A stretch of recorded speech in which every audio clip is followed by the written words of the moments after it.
Hello, what's up guys? So, ayun, pakita ko lang gano'ng ka-responsive tong V380 na SmartNet CCTV camera. Alright, so ayun guys, na-install na natin yan.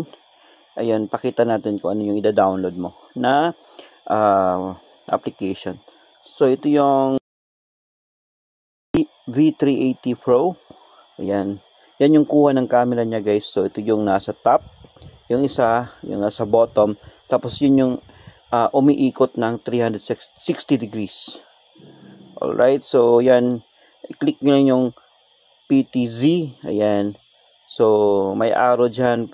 Pwede nyo gamitin horizontal right. Tapos, horizontal left. Ayan. Tapos, yung sa taas, yung dalawang arrow dyan is vertical.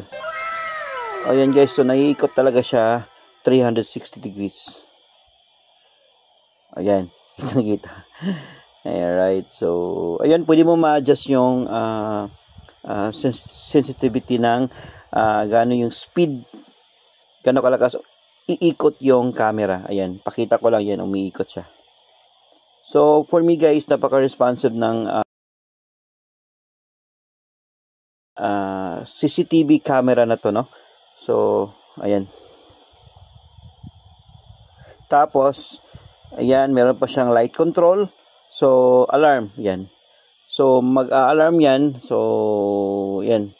May sounds na lalabas dyan. And then, meron din siyang light control, ayan. So, may automatic. Tapos, pwede mo siyang i-steady din yung light. Pag automatic naman guys, so, pag gabi, naka-off siya, automatic pag mayroong motion or sensor na nakakita siya ng tao, ayan, automatic na magla-lights on yan. Tapos, kung ila-lights on mo naman siya palagi, ayan, napakaliwanag niya. Pakita ko sa inyo for the next video, no, gaano kaliwanag to pag gabi. Alright, so yan, iikot talaga sa 360 degrees. And for me,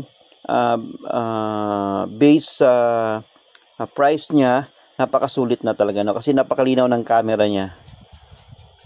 Alright. Ayan. So, ayun lang guys. Maraming salamat and God bless.